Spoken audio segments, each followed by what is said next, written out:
ಇಂದು ಚಿಕ್ಕಬಳ್ಳಾಪುರ ತಾಲೂಕು ವ್ಯವಸಾಯೋತ್ಪನ್ನ ಮಾರಾಟ ಸಹಕಾರ ಸಂಘದ ಆಡಳಿತ ಮಂಡಳಿ ನಿರ್ದೇಶಕರ ಚುನಾವಣೆಯಲ್ಲಿ ದೊಡ್ಡ ಕುತಂತ್ರವೇ ನಡೆದಿದೆ ಅಂತ ಆರೋಪ ಕೇಳಿಬಂದಿದೆ.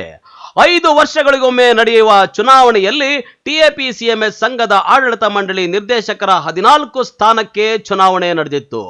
ಅದರಲ್ಲಿ ಕಾಂಗ್ರೆಸ್ ವಿರುದ್ಧ ಎನ್ಡಿಎ ಅಭ್ಯರ್ಥಿಗಳು 14ಕ್ಕೆ 14 ಸ್ಥಾನಗಳನ್ನ ಕ್ಲೀನ್ ಸ್ವೀಪ್ ಮಾಡೋ ಹುಮ್ಮಸ್ನಲ್ಲಿದ್ರು. ಆದರೆ ಅದೊಂದು ರಾತ್ರಿ ನಡೆದ ಹಿರಿಯ ಬಿಜೆಪಿ ಮುಖಂಡರುಗಳ ಮಧ್ಯೆಯ ಗಲಾಟೆಯಿಂದ ಈ ಹಿರಿಯ ಮುಖಂಡ ಮರಳಕುಂಟೆ ಕೃಷ್ಣಮೂರ್ತಿಯ ಸೋಲಿಗೆ ಕಾರಣವಾಗಿದೆ ಎಂದು ಸಾರ್ವಜನಿಕ ವಲಯದಲ್ಲಿ ಮಾತುಗಳು ಕೇಳಿ ಬರ್ತಿವೆ. ಅಂದಹಾಗೆ ಸಾಮಾನ್ಯ ಎ ವರ್ಗದ ಸ್ಥಾನಕ್ಕೆ ಹಿರಿಯ ಬಿಜೆಪಿ ಮುಖಂಡ ಮರಳುಕುಂಟೆ ಕೃಷ್ಣಮೂರ್ತಿ ಪೈಪೋಟಿ ನಡೆಸಿದ್ರು. ಇನ್ನು ಕಾಂಗ್ರೆಸ್ನಿಂದ ಬಿಸೇಗಾರಹಳ್ಳಿಯ ನಾಗೇಶ್ ಎದುರಾಳಿಯಾಗಿ ನಿಂತಿದ್ರು. ಕೇವಲ 15 ಮತಗಳನ್ನು ಹೊಂದಿರೋ ಈ ಚುನಾವಣೆಯಲ್ಲಿ 10 ಮತಗಳನ್ನ ಪಡೆದವರೇ ಗೆಲುವು ಸಾಧಿಸಬಹುದಾದಂತ ಅವಕಾಶಗಳು ನಿಚ್ಚಳವಾಗಿತ್ತು. 15 ಮತಗಳ ಪೈಕಿ 11 ಬಿಜೆಪಿ, 1 ಜೆಡಿಎಸ್, 3 ಕಾಂಗ್ರೆಸ್ ಮತಗಳನ್ನ ಹೊಂದಿದ್ರು. ಇನ್ನು ಸುಲಭವಾಗಿ ಬಿಜೆಪಿ ಅಭ್ಯರ್ಥಿ ಗೆಲುವು ಸಾಧಿಸಲೇಬಹುದು ಆಗಿತ್ತು. ಆದರೆ ಮರಳುಕುಂಟೆ ಕೃಷ್ಣಮೂರ್ತಿ ಗೆಲುವಿಗೆ ಹಿರಿಯ ಬಿಜೆಪಿ ಮುಖಂಡನೋರ್ವ ಚುನಾವಣೆಯ ಹಿಂದಿನ ರಾತ್ರಿ ನಡೆದ ಗಲಾಟೆ ವಿಚಾರ ಮನಸ್ಸಿನಲ್ಲಿಟ್ಕೊಂಡು ಬೆಳಗಾಗುವಷ್ಟರಲ್ಲಿ ಮತದಾರರನ್ನ ಸಂಪರ್ಕಿಸಿ ಅಡ್ಡ ಮತದಾನ ಮಾಡಿಸಿ ಬಿಜೆಪಿ ಮುಖಂಡನ ಸೋಲಿಗೆ ಕಾರಣರಾಗಿದ್ದಾರೆ ಅನ್ನೋ ಆರೋಪ ಕೇಳಿಬಂದಿದೆ. ಇನ್ನು ಗೆಲುವು ನನ್ನದೇ ಅಂತ ಖುಷಿಯಲ್ಲಿದ್ದ ಮರಳುಕುಂಟೆ ಕೃಷ್ಣಮೂರ್ತಿ ಸೋಲಿನ ವಿಚಾರ ತಿಳಿದು ದಂಗಾಗಿದ್ದಾರೆ, ಶಾಕ್ ಆಗಿದ್ದಾರೆ.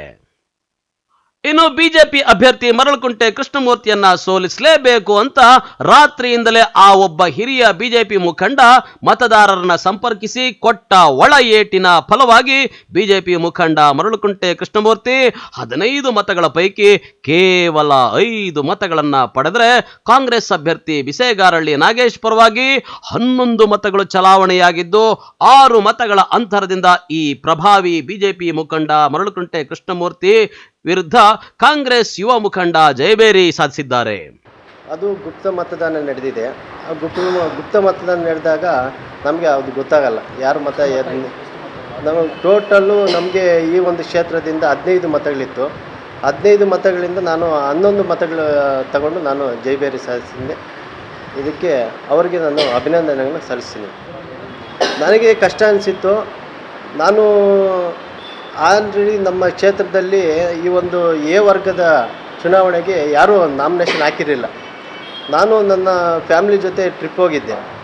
ಆ ಒಂದು ಸಂದರ್ಭದಲ್ಲಿ ನಮ್ಮ ಅಡಗಲ್ ಶ್ರೀಧರಣ್ಣವರು ಮತ್ತು ಶಾಸಕರು ಕರೆ ಮಾಡಿ ನೀನು ಬಂದು ಅಪ್ಲಿಕೇಶನ್ ಹಾಕಬೇಕು, ಯಾರೂ ಮುಂದೆ ಬರ್ತಾಯಿಲ್ಲ ನಾಮಿನೇಷನ್ ಹಾಕೋದಕ್ಕೆ, ನಾಮಪತ್ರ ಸಲ್ಲಿಸೋಕ್ಕೆ ಯಾರೂ ಬರ್ತಾಯಿಲ್ಲ, ನೀವು ಬರಬೇಕು, ಇದಕ್ಕೆ ನಮ್ಮ ಜಯ ಸಿಗುತ್ತೆ ಅಂತ ಹೇಳ್ಬಿಟ್ಟು ನನಗೆ ಧೈರ್ಯ ಕೊಟ್ಟರು.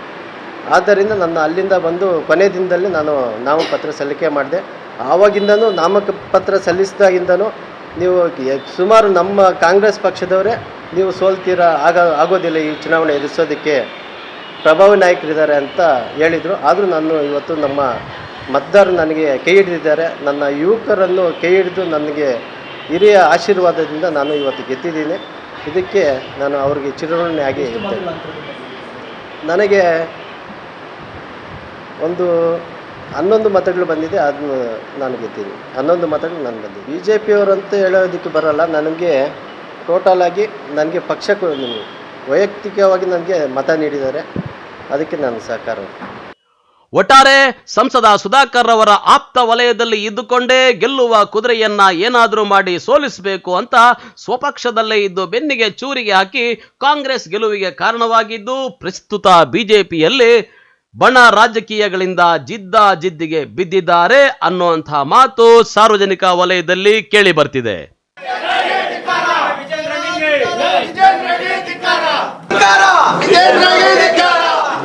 ಇನ್ನು ಇದೇ ಮರಳುಕುಂಟೆ ಕೃಷ್ಣಮೂರ್ತಿ 1 ತಿಂಗಳ ಹಿಂದೆಯಷ್ಟೇ ಬಿಜೆಪಿ ಜಿಲ್ಲಾಧ್ಯಕ್ಷ ಸ್ಥಾನ ಪಡೆಯೋ ರೇಸ್ನಲ್ಲಿದ್ರು.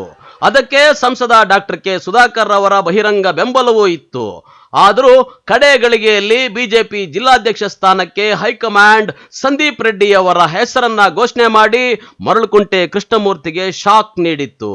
ಆಗ ಬಿಜೆಪಿ ಕಚೇರಿಯಲ್ಲಿ ಹತಾಶರಾಗಿ ಕೂಗಾಡಿದ್ದ ಮರಳುಕುಂಟೆ ಕೃಷ್ಣಮೂರ್ತಿಗೆ ಇದೀಗ ಟಿಎಪಿಸಿಎಂಎಸ್ ಚುನಾವಣೆಯಲ್ಲೂ ಸೋಲಾಗಿರೋದು ಯಾಕೋ ಅಣ್ಣನ ಟೈಮೇ ಚೆನ್ನಾಗಿಲ್ಲ, ನಸೀಬೇ ಕೆಟ್ಟೋಗೈತೆ ಅಂತ ಅವರ ಬೆಂಬಲಿಗರು ಮಾತಾಡಿಕೊಳ್ಳುವಂತಾಗಿದೆ.